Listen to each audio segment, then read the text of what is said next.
भैया बहनों, अभी इसके पहले जो हम डिस्कस कर रहे थे, आज फ्राइडे को भी अब एक दिन फिजिक्स का वीडियो जाएगा क्लास 10th में, जो कि बायो की मैम नहीं है, इसलिए जो है शुक्रवार को भी आपको ये 10th फिजिक्स का ही वीडियो जा रहा है। नोट्स आप उसको तैयार करेंगे। Important question and numerical based on electricity. अब एक्सरसाइज से संबंधित और कुछ इस तरह से इम्पॉर्टेंट क्वेश्चन भी जो इलेक्ट्रिसिटी से पर बेस्ड है, इसका हम आपको आज एक्सप्लेन कर रहे हैं। फर्स्ट क्वेश्चन है, why does the card of an electric heater not glow while heating current does. तो इसका यही मूल रूप से है कि जब हीटिंग एलिमेंट यानी जब वो करंट फ्लो हो रहा हो, तो कोई भी हीटर का में जो कार्ड लगा रहता है वो ग्लो नहीं करता, लेकिन उसका जो एलिमेंट है वो तो ग्लो करता है, लाल हो जाता है। इसके लिए अभी जो ये एक्सप्लेन है वो तो हम भेज दे रहे हैं, आप लिख लीजिएगा। इसको केवल ये समझ लीजिए कि जिस कंडक्टर की रेजिस्टिविटी जितनी ज़्यादा है वो ग्लो करेगा। मीन्स रेजिस्टिविटी रुकावट यानी करंट के रास्ते की रुकावट जितनी ज़्यादा होगी वो उतना ही ज़्यादा एनर्जी लॉस करेगा। इसका मतलब वो ग्लो करेगा। और अगर रेजिस्टिविटी कम होगी, रुकावट कम होगी, तो वो ग्लो नहीं करेगा, केवल वो मात्र हीट भर रहेगा, लेकिन ग्लो नहीं करेगा। तो the heating element of the heater is made of alloy. जो एलॉय होता है उसकी रेजिस्टिविटी ज़्यादा होती है, which has very high resistance, so when current flow through the heating element it's become too hot and glow. But the resistance of the cord which is usually of the copper or aluminum, वो copper या aluminium का होता है, इसलिए it very low resistance, so it does not glow. तो ये एकदम से याद रखेंगे, केवल रेजिस्टेंस और रेजिस्टिविटी किसी भी कंडक्टिंग मटेरियल की अगर वो ज़्यादा है तो वहाँ हीट लॉस ज़्यादा होगा, मीन्स वो ग्लो करेगा। और जिसकी रेजिस्टिविटी कम होगी वो केवल गर्म होके रह जाएगा। What determine the rate at which energy is delivered by a current? अगर आप ध्यान से देखेंगे तो यह पावर का ही डिफिनीशन है। तो the rate at which energy is delivered by a current is the power of appliance। तो वो पावर का डिफिनीशन है, इसका मतलब उसका जो आंसर है वो पावर है। एक्सरसाइज का क्वेश्चन है, ए पीस ऑफ वायर। ये भैया बनो 1 नंबर का जो क्वेश्चन है, ये अब जो लास्ट ईयर से जो पेपर पैटर्न चेंज हुआ है उसमें 1 नंबर क्वेश्चन, ऑप्शनल क्वेश्चन, यानी 20 मार्क्स का जो क्वेश्चन है वो 1 मार्क्स के आते हैं। तो इस तरह से अब पूरी जो अपनी आपकी जो बुक है उसकी डिटेल यानी लाइन बाय लाइन स्टडी आप करेंगे, तभी आप पूरी क्वेश्चन को सॉल्व कर पाएंगे एनसीईआरटी का। तो exercise, a piece of wire are cut into 5 equal part. These part are then connected in parallel. If the equivalent resistance of this combination is R, then the ratio of R and R dash. तो अब सीधा सीधा यही है कि एक resistance जो R है इसको 5 इक्वल पार्ट में कट कर दिया गया, तो एक एक का रजिस्टेंस हो जाएगा एज पर question resistance of each part R by 5, 5 equal part में तो R by 5 by parallel combination method 1/R dash लिख लीजिए।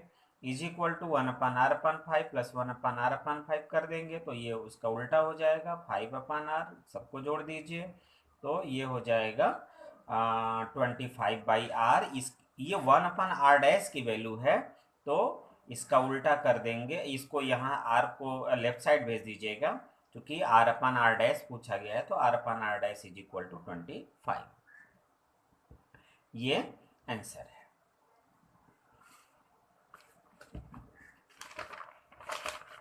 नेक्स्ट क्वेश्चन, छोटा क्वेश्चन है, अभी सब ऑप्शनल क्वेश्चन ही अभी आपको मिलेंगे।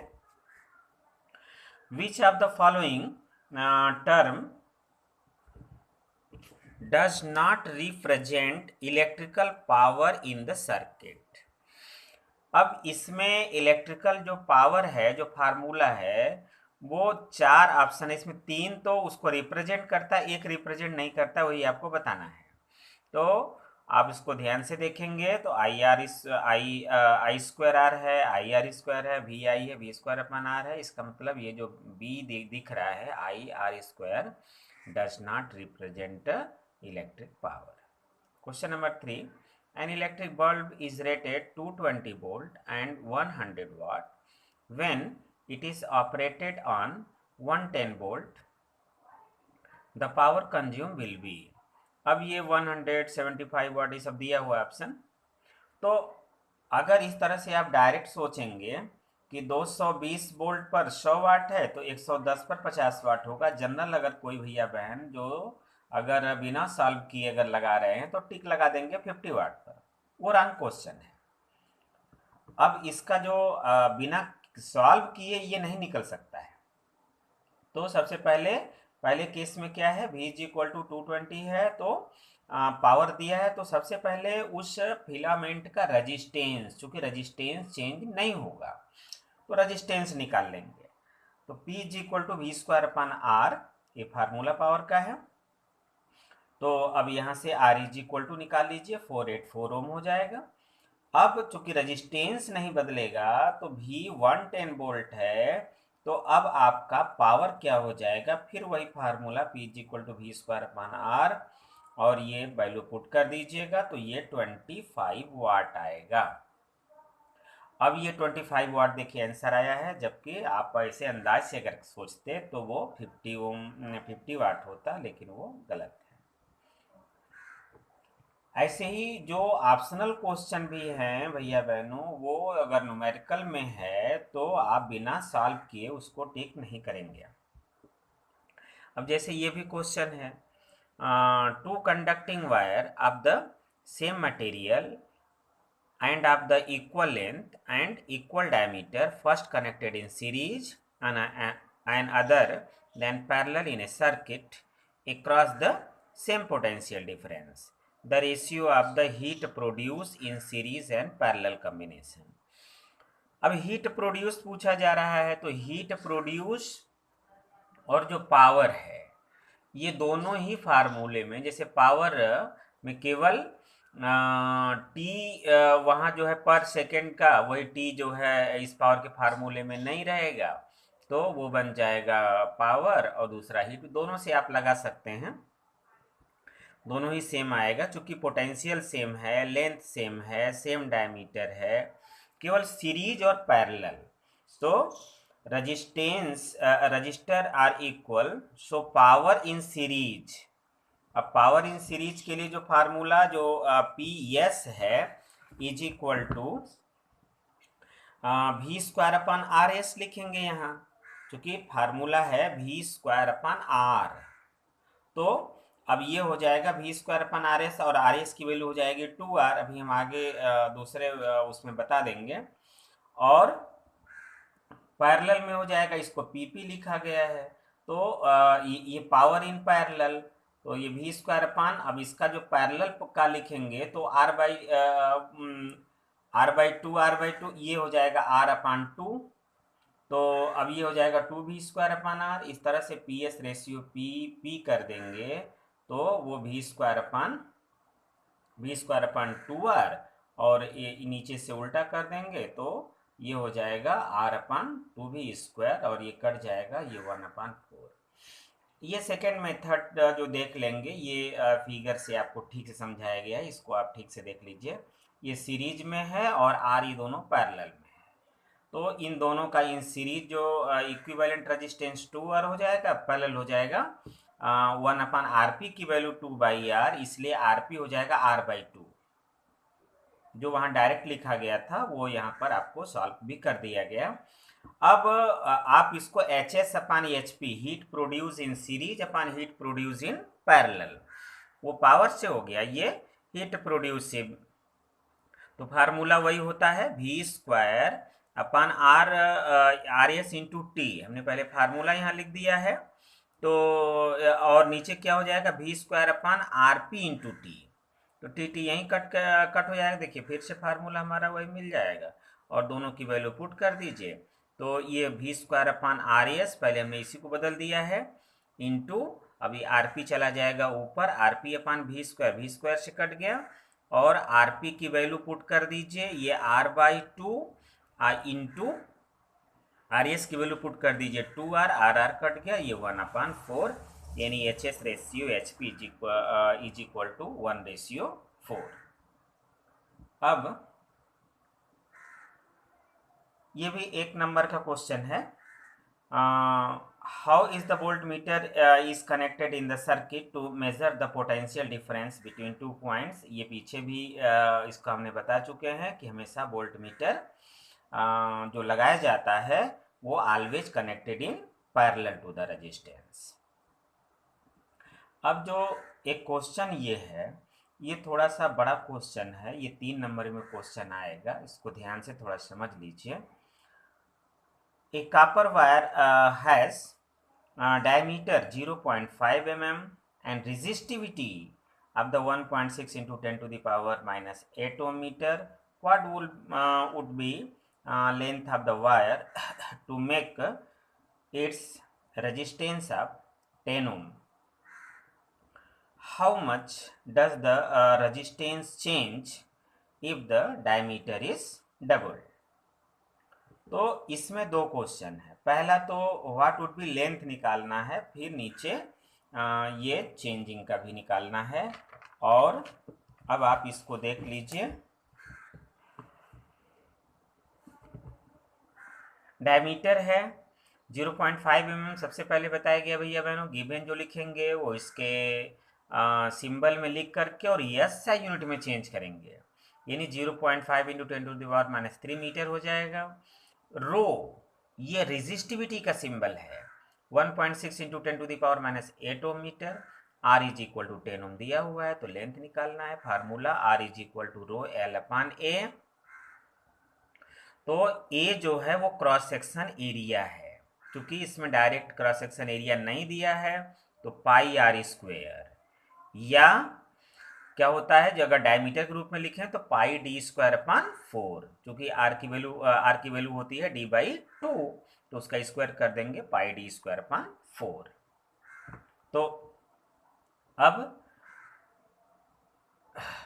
ये r इज इक्वल टू क्या हो जाएगा, रो इंटू 4L, ये ऊपर 4 चला जाएगा ऊपर, πd²। तो L को अब लेफ्ट साइड ले लीजिए और R को इधर कर दीजिए। तो अब माने L इज इक्वल टू क्या हो जाएगा, R into πd²/4 into rho. अब ये वैल्यू तो आप पुट कर लेंगे। सबसे मूल चीज होती है कि यहाँ से मल्टीप्लाई डिवाइड भी आप कर लेते हैं, लेकिन 10 टू द पावर का जो मल्टीप्लाई डिवाइड में ही गलती होती है, इसलिए इसको ध्यान से आप देखेंगे। 10 टू द पावर माइनस 3 का स्क्वायर करेंगे 10 टू द पावर माइनस 6, और नीचे हो जाएगा 10 टू द पावर माइनस 8। जब इसको ऊपर ले जाएंगे तो ये प्लस 8 हो जाएगा, इसका मतलब ये 10 टू द पावर 2 बचेगा, और यहाँ से मल्टीप्लाई डिवाइड कर लेंगे तो 122.7 metre approx equal to 123 metre. If diameter is double, अब कह रहा है कि डायमीटर डबल कर दिया जाए तो उसके रेजिस्टेंस पर क्या चेंजिंग आएगी। देन द रेजिस्टेंस, तो diameter d' is equal to 2d, और तो इसका रेडियस भी जो है वो डबल हो जाएगा, रेडियस 2r हो गया। तो r is equal to rho L upon πr²।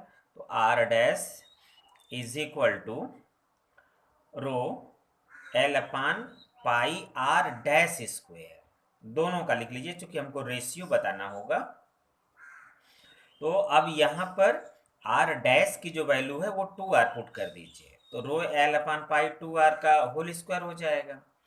तो अब यहाँ पर R dash is equal to rho L pi R square into 4। अब आर डैश अपान आर कर दीजिएगा, तो पहले आर डैश की वैल्यू रखिए, अपान आर करेंगे तो ये उल्टा करके आर की वैल्यू लग दीजिए, फिर अपान में करेंगे तो चूंकि डिवाइडेड बाई में डिवाइड बाई है इसलिए पाई आर स्क्वायर अपान रोयल। अब इसको कट कर दीजिए इजली, तो ये बच जाएगा 1/4। अब आर को इधर भेज दीजिए, तो R dash is equal to R by 4। इसका मतलब new resistance is the 1/4 of the old resistance, यानी जो पहले के रेजिस्टेंस का कितना हो जाएगा 1/4। तो ये जो है आज कुछ आपके लिए यहाँ तक ये न्यूमेरिकल था। ये इसको आप यहाँ से आप देख लिए थे, पुनः देख लीजिए। ये इम्पॉर्टेंट इसलिए इसको फिर से देख लीजिए। Diameter is double then resistance. अब डायमीटर को 2d कर दीजिए तो d डैश, और तो r डैश, इसका रेडियस भी 2r हो जाएगा। r is equal to rho l upon pi R square, r dash is equal to rho l upon pi R dash square. अब r डैश की वैल्यू 2r पुट करके और फिर r डैश अपान r का ratio निकाल लीजिए, शेष कट जाएगा, सिर्फ बचेगा 1/4। इसलिए r dash is equal to r by 4 means the new resistance is 1/4 of the old resistance। ये उसका 1/4 हो जाएगा। That's all। अब आपके लिए होमवर्क जो है ये कुल 5 क्वेश्चन हैं। अब पहले ये छोटे छोटे क्वेश्चन हैं जिसमें कंप्यूट द हीट जनरेटेड, इसका कूलम चार्ज दिया, पोटेंशियल डिफरेंस दिया हुआ है। दूसरे क्वेश्चन में ये इस बार अभी हम इसको एक्सप्लेन नहीं कर रहे हैं। आप कुछ बहुत से न्यूमेरिकल आप लगा चुके हैं, कुछ भैया बहन ने भेजा है, अभी हम उनको जो है 17 से लेकर के आगे 24 तक का एक केवल कॉपी करेक्शन वीक है, उसमें आपको इसका मार्क्स भी दिया जाएगा। तो ये जो होमवर्क है 5 क्वेश्चन का, ये इस बार आपको जो है इसमें केवल जो क्वेश्चन 4 है, हमने जब यूनिट बताई थी किलो वाट आवर, घरों की बिजली का बिल उसे मैंने कैसे कैलकुलेट किया जाता है, उसी पर ये न्यूमेरिकल है, इसको सॉल्व करिएगा। An electric refrigerator rated 400 watt operate 8 hour per day. So what is the cost of energy operate it for 30 days at rupees 300 per kilowatt hour। तो सबसे पहला तो ये वाट है तो उसको किलोवाट में चेंज करके, और 8 घंटे एक दिन में चलता है, 8 आवर पर डे, तो मल्टीप्लाई, इसको चेंज करना नहीं है 8 आवर को, किलोवाट आवर में हो जाएगा पर एक दिन का। 30 का मल्टीप्लाई कर दीजिएगा, 30 डेज की एनर्जी हो जाएगी। और 1 किलोवाट का 300 रुपीज़ है, तो उसका कितना हो जाएगा आप मल्टीप्लाई कर लीजिएगा। इस तरह से 5वां क्वेश्चन भी इजी है, इसको आप सॉल्व करके और फिर इसका भी आप बना करके आप हमको शेयर करेंगे। Thank you।